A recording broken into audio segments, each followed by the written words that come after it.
ఉద్యమ నేపథ్యం కొందరిది, సంఘ సేవ మరొకరిది. గ్రేటర్ కార్పొరేటర్లది ఒక్కొక్కరిది ఒక్కొక్క ప్రత్యేకత. ఎన్నికల్లో గెలిచిన కార్పొరేటర్లు తమ డివిజన్స్ డెవలప్మెంట్ కోసం కృషి చేస్తామంటున్నారు. కొత్త ఆలోచనలతో ముందుకెళ్తూ జనం అవసరాలు తీరుస్తామంటున్నారు.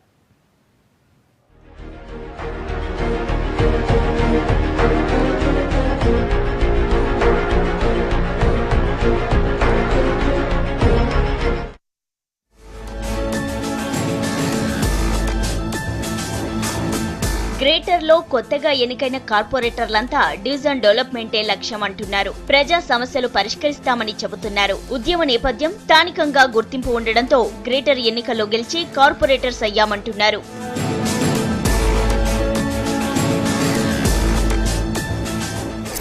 ఇది జూబ్లీహిల్స్ నియోజకవర్గంలోని బోరబండ డివిజన్. ఇక్కడ నుంచి కార్పొరేటర్ గా బాబా ఫసియుద్దీన్ ఎన్నికయ్యారు. డిప్యూటీ మేయర్ అయిన ఫసియుద్దీన్ తండ్రి తొలిదశ తెలంగాణ ఉద్యమాన్ని వారసత్వంగా తీసుకున్నాడు. విద్యార్థి నేతగా మలిదశ ఉద్యమంలో చురుకుగా పాల్గొన్న ఫసియుద్దీన్ డిప్యూటీ మేయర్ గా అదే చురుకుదానాన్ని చూపెడుతున్నారు. డివిజన్ డెవలప్ చేయడంతో పాటు సిటీని విశ్వనగరంగా చేయడానికి కృషి చేస్తానని చెబుతున్నారు.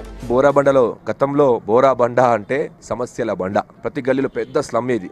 గుర్తించే సమస్యలు ఏంటంటే నీటి సమస్య, డ్రైనేజ్ సమస్య, రోడ్డు సమస్య.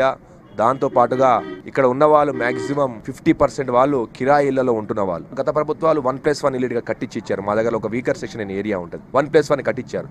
అవి ఇప్పుడు కూలే దశకు దగ్గరికి అయినాయి. దాంట్లోనే మేము దాని ప్రక్షాళన చేసి మేము మంత్రి గారితో, ముఖ్యమంత్రి గారితో మాట్లాడి అక్కడే డబల్ బెడ్రూమ్ కట్టించే దానికి ఒకసారి ముఖ్యమంత్రి గారితో మరియు మంత్రి కేటీఆర్ గారితో మాట్లాడి అక్కడ డబల్ బెడ్రూమ్ కట్టించడానికి చూస్తున్నాం. పోలీస్ స్టేషన్ మా బోరబండకు పోలీస్ స్టేషన్ లేదు, అవుట్ పోస్ట్ మాత్రమే ఉంది. ఇక్కడ ఒక పోలీస్ స్టేషన్, దాంతో పాటుగా అక్కడక్కడ చౌరస్తాలలో సీసీ కెమెరాలు ఏర్పాటు చేయడం. ఇక్కడ మహిళలకు ఉపాధి కల్పించడానికి డ్వాక్రా గ్రూప్లను కూడా బాగా ఎంకరేజ్ చేస్తున్నాం.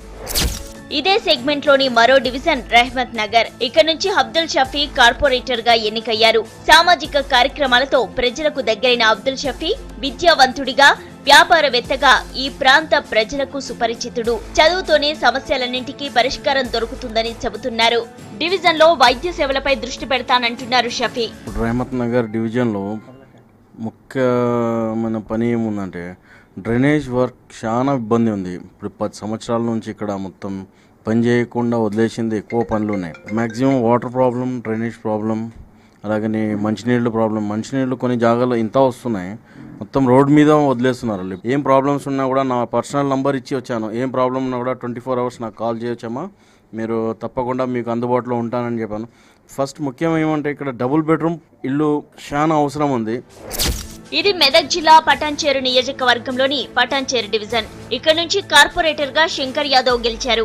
గ్రేటర్ లో టీఆర్ఎస్ ప్రభంజనానికి తట్టుకొని నిలిచిన ఏకైక కాంగ్రెస్ కార్పొరేటర్ శంకర్ యాదవ్. గతంలో సర్పంచ్ గా పనిచేసిన అనుభవమే తనను గెలిపించిందని, తనపై ప్రజలు పెట్టుకునే నమ్మకాన్ని వమ్ము చేయకుండా డివిజన్ ను అభివృద్ధి చేస్తానంటున్నారు. సమస్యలు చాలా ఉన్నాయి. ఈ అండర్ గ్రౌండ్ డ్రైనేజ్ అని ఇక్కడ జిహెచ్ఎంసీ అధికారులు వారి కాంట్రాక్టులు నిర్లక్ష్యం వల్ల ఎక్కడ కూడా అసలు లెవెల్ లేకుండా మరి అండర్ గ్రౌండ్ డ్రైనేజ్ చాలా అస్తవ్యస్తంగా చేసి ప్రజలకు చాలా ఇబ్బంది పెట్టి అలా డ్రైనేజ్ వాటర్ కూడా ఇళ్లకి వెళ్ళిన సందర్భం ఉన్నది. సో తాగునీరు సమస్య ప్రధానంగా ఉంది. జనాభాకు అనుగుణంగా వాటర్ ఫెసిలిటీ కూడా ఇక్కడ సమకూర్చలేదు. తప్పకుండా ప్రభుత్వం మీద ముఖ్యమంత్రి గారిని కలిసి, ముఖ్య స్థానిక మంత్రులను కలిసి, జిల్లా మంత్రులను కలిసి పటాన్చేరు జనాభాకు అనుగుణంగా వాటర్ను సమస్య పటాన్చేరు పట్టణ ప్రజలకు లేకుండా చేస్తానని చెప్తూ ఇక ఇదే సెగ్మెంట్ లోని మరో డివిజన్ రామచంద్రాపురం. ఇక్కడ నుంచి తొండ అంజయ్య యాదవ్ కార్పొరేటర్ గా గెలిచారు. డివిజన్ లో జనాభాకు తగిన విధంగా కనీస వసతులు లేవంటున్నారు. నక్కవాగు నాలాకు మరమ్మతు చేసి డివిజన్ ను క్లీన్ అండ్ గ్రీన్ గా మారుస్తానని చెబుతున్నారు. ముఖ్యంగా ఏంటంటే అండర్ గ్రౌండ్ వ్యవస్థ, మంచినీటి వ్యవస్థ ఒకటే లైన్లో వేయడం వల్ల మొత్తం అండర్ గ్రౌండ్ డ్రైనేజీ కలుషితమై మంచినీళ్ళు మొత్తం కలుషితం కావడం జరిగింది. నేను ఎన్నికల్లో హామీ ఇచ్చాను. ఇక్కడ మా స్థానిక శాసనసభ్యుడు గూడెం మైపాలరెడ్డి గారి సహకారంతో మరియు ఎమ్మెల్సీ గారి సహకారంతో, ఎంపీ గారి సహకారంతో మన హరీష్ రావు గారు మాకు రాష్ట్ర ప్రభుత్వం ద్వారా మొన్ననే 60 కోట్ల రూపాయలు దీనికి మంచినీటి వ్యవస్థ అండర్ గ్రౌండ్ కోసం మేము ఇక్కడ తీసుకురావడానికి జరిగింది. రెండోటిని కూడా అతి తొందర ఈ నెల 2 నెలలు గత మొన్ననే హరీష్ రావు గారు ప్రారంభించడం జరిగింది. పనులు జరిగే ఉంది, లెవెలింగ్ జరుగుతూ ఉన్నది. ఈ 2 నెలల లోపల ఆ పని కూడా ప్రారంభం జరగబోతున్నది. ఇక ఇది శేర్లింగంపల్లి నియోజకవర్గంలోని శేర్లింగంపల్లి డివిజన్. ఇక్కడ నుంచి రాగం నాగేందర్ యాదవ్ కార్పొరేటర్ గా ఎన్నికయ్యారు. విద్యార్థి రాజకీయాలతో పాటు పీజీఆర్ శిష్యుడిగా మలిదశ తెలంగాణ ఉద్యమంలో చురుగ్గా పాల్గొని ప్రజల ఆదరణ పొందారు. ఎక్కువగా బస్తీలున్న డివిజన్లో డ్రైనేజీ, తాగునీటి సమస్య తీవ్రంగా ఉందని, త్వరలోనే వాటన్నింటినీ పరిష్కరిస్తానని చెబుతున్నారు. మా డివిజన్లో అండర్ గ్రౌండ్ డ్రైనేజ్ వ్యవస్థ అస్తవ్యస్తంగా ఉంది. మరి మంచినీటి వ్యవస్థ గత పాలకులు చేసిన తప్పిదమే ఇదంతా వీటన్నిటికీ కారణం. మరి ఇక్కడికి వచ్చిన తర్వాత కూడా బూస్టర్స్ ఫిట్ చేస్తున్నాం. బూస్టర్స్ ద్వారా నేను మంచి ప్రెజర్ ఇక్కడ వచ్చేటట్టుగా ఏర్పాటు చేస్తామన్నాను.